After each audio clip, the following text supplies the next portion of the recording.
कहानी है एक ऐसे लड़के की जो कि पढ़ाई में एवरेज था। दिन भर दोस्तों के साथ टाइम पास करना, मोबाइल चलाते रहना उसकी आदत बन गई थी।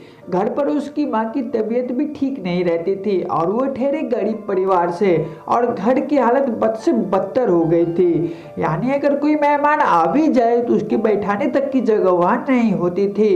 एक बार दोस्त उसके हम बुलाने के लिए आया कि चल कहीं चलते हैं। तो वह दोस्त पहली बार उसके घर पर आया था तो घर की हालत को देखकर दंग रह गया। उसने पूछा, क्या तू यहाँ पे रहता है? तो उसने बोला, हाँ मैं यहाँ पे रहता हूँ। उसने पूछा, क्या ये तेरा घर है? उसने बोला, हाँ ये मेरा घर है। तो बोला, तू इस हालत में रहता है? वो बोला, हाँ मैं इसी हालतों में रहता हूँ। क्यों, क्या हुआ?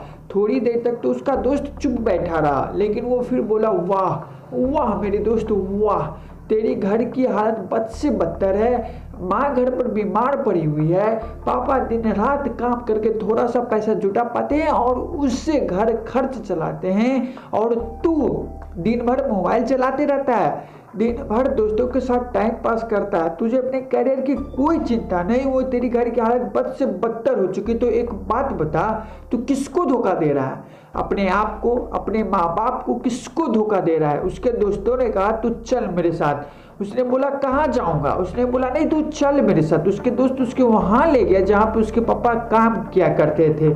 उसके पापा एक फैक्ट्री में मजदूर थे। वहाँ पे बैठे बैठे पसीने से तर बतर होकर हालत बद से बदतर हो चुकी थी, शरीर में दर्द हो रहा था। और उनके पास में उन्हीं की फैक्ट्री का एक मजदूर और बैठा था और उससे कुछ कह रहे थे, और वो कह रहे थे कि यार मेरी पत्नी घर पर बीमार है, इलाज कराने के लिए पैसे भी नहीं है, मैं दिन रात मेहनत करके सिर्फ 2 वक्त की रोटी जुटा पाता हूँ और उससे सिर्फ घर का खर्च चलता है और कहीं पैसा बच ही नहीं पाता। अभी तो बेटे के स्कूल की फीस भी बढ़नी है। यार इससे बेहतर तो मौत ही है। जिंदगी दुख का दूसरा नाम बन चुकी है। मैं तंग आ चुका हूँ इस जिंदगी से। अब तो सिर्फ मेरा बेटा ही मेरी आखिरी उम्मीद है। उसके पापा कह रहे थे कि देख रहा है एक दिन मेरे बेटा इससे भी बड़ी फैक्ट्री का मालिक बनेगा। वो लड़का और उसका दोस्त दोनों उस चीज को देख और सुन रहे थे और पूरे गौर से सुन रहे थे। तभी उसके दोस्तों ने कहा, देख देख कैसे जीते हैं तेरे पापा तेरे से कितनी उम्मीद लगाए बैठे हैं कि देख एक बार जरा। लेकिन क्या तुझे लगता है कि इस तरह से तुम उनकी उम्मीदों पर खरा उतर पाएगा? एक बार अपनी पापा की हालत को देखकर देख तू कैसे जीते। एक बार तू अपने हालत को देख, तू कैसे जीता है। वो 2 कौड़ी का मोबाइल तेरे पापा से बढ़कर है। वो 2 कौड़ी से जिंदगी में कुछ पलों के लिए आती है और फिर चली जाती है। वो तेरे पापा से बढ़कर है क्या? वाह मेरे दोस्तों वाह, ये तो सिर्फ कुछ दिनों के लिए आए थे और फिर चली जाएगी। अरे बदल अपनी हालातों को। ये सब देखकर, ये सब सुनकर उस लड़के के खून के आंसू टपक पड़े, खून खौल उठा उसने। और उसने उसी वक्त निश्चय किया, जिस फैक्ट्री में मेरे पापा काम करते हैं, आने वाले 5 साल के अंदर अंदर इससे भी बड़ी फैक्ट्री का मैं मालिक बनकर दिखाऊंगा। कोई समस्या जन्म लेती है, उसके साथ ही उसका समाधान भी जन्म लेता है।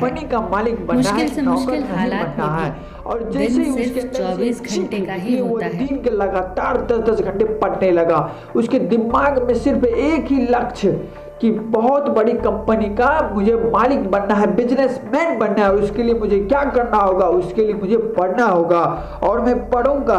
कोई माई का लाल ऐसा नहीं है जो मुझे रोक सकता है पढ़ने से। और आखिरी के सिर्फ 1 महीने में पढ़कर पूरे स्टेटमेंट को टॉपर करके दिखाया। सब लोग हैरान हो गए कि ये कैसे हो गया। सबकी आंखें फटी की फटी रह गई। सब लोग दंग रह गए कि हाउ इज दिस पॉसिबल। जब उसका इंटरव्यू हुआ, उससे पूछा गया कि ये सब कैसे हुआ, तब उसने अपनी आप बीती सुनाई और उसने कहा, मुझे जिंदगी में कुछ नहीं चाहिए, मुझे तो सिर्फ अपने पापा के सपनों को पूरा करना है। मेरे पापा का सपना है जिस फैक्ट्री में वो काम करते उससे भी बड़ी फैक्ट्री का एक दिन मैं मालिक बनकर दिखाऊंगा। सिर्फ इसी सपने को लेकर मैं इतना पढ़ पाया और अपने प्रदेश में फर्स्ट आ पाए। दोस्तों हो सकता है कि आप इस कहानी के शुरुआती पार्ट को अपने आप से रिलेट कर पाओ। इंडिया में मैक्सिमम लोग तो मिडिल क्लास फैमिली से बिलोंग करते हैं या फिर पुअर फैमिली से बिलोंग करते हैं। हर बच्चे का माँ बाप बहुत ही संघर्ष करके उसे पढ़ाते हैं। हो सकता है आपके घर की भी यही हालत हो। तो दोस्तों आज की वीडियो आपको कैसी लगी?